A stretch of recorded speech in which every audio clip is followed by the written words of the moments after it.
వెళ్ళిపోతున్నట్టుగా భావించాల్సి ఉంటుంది అని ఒక ప్రకటన అంటే ఏపీ ఎలక్షన్ రిజల్ట్స్ కంటే ముందు మాట్లాడాడు ఆయన.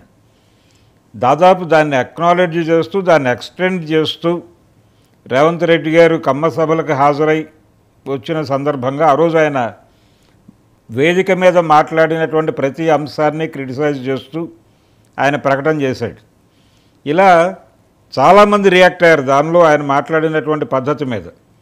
కాంగ్రెస్ పార్టీతో సన్నిహితంగా ఉన్నటువంటి వాళ్ళు కూడా మాట్లాడారు. బయట ప్రైవేట్ డిస్కషన్స్లో కూడా ఏమిటి ప్రమోషనల్ యాక్టివిటీ అని జరిగింది చర్చ. అలాగే బసవతారకం క్యాన్సర్ ఇన్స్టిట్యూట్కి వెళ్ళి ఆయన మాట్లాడిన సందర్భంలో కూడా అక్కడ ఆయన చేసినటువంటి వ్యాఖ్యలు కూడా కొంచెం అంటే ఇది ఆత్మగౌరవానికి సంబంధించిన వ్యవహారం అన్న లెవెల్లో కూడా మాట్లాడేశారు.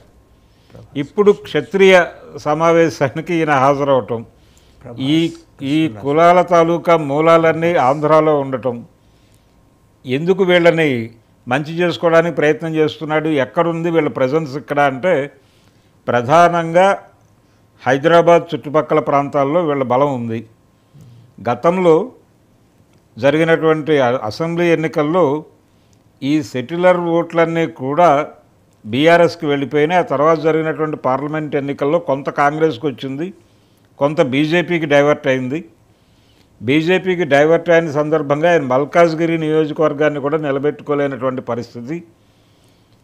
కాబట్టి ఇప్పుడు దాన్ని సెక్యూర్ చేసుకోవటం కోసం ఈ కుల సంఘాల సమావేశాలకి కాన్షియస్గా ఆయన వెళ్ళి వాళ్ళని పొగడ్తల్లో ముంచెత్తుతున్నాడు. కూకట్పల్లి, మియాపూర్, అలాగే బాచ్పల్లి, నిజాంపేట్ కంప్లీట్గా క్షత్రియ డామినేషన్ ప్రాంతాలు ఆయన నియోజకవర్గం పరిధిలోకి, పార్లమెంట్ నియోజకవర్గం పరిధిలోకి వస్తాయి. అవును. అండ్ ఇటు మిగిలిన జూబ్లీహిల్స్ ఇవన్నీ చూస్తే కమ్మ సామాజిక వర్గం బాగా ప్రిడామినెంట్గా ఉన్న నియోజకవర్గం. సో ఇక్కడ వేర్ దే లాస్ట్, ఇక్కడ ఈ వీటిలో సెక్యూర్ చేస్తుంది కాబట్టి రీగైన్ చేసుకునే క్రమంలో భాగంగా ఒక పొలిటికల్ థాట్ ప్రాసెస్లో భాగంగానే ఆయన ఐక్య సంఘటన, ఒక ఇంక్లూజివ్నెస్ అనేది ప్రమోట్ చేసి వీళ్ళందరూ మా వాళ్ళే, మేమున్నాం మీకు, సో మమ్మల్ని దూరం చేసుకోవద్దు, మీకు ఏం కావాలన్నా మా దగ్గర రండి. అందుకని కృష్ణరాజు గారిని, ప్రభాస్ని పదే పదే ఆయన విపరీతంగా మాట్లాడారు.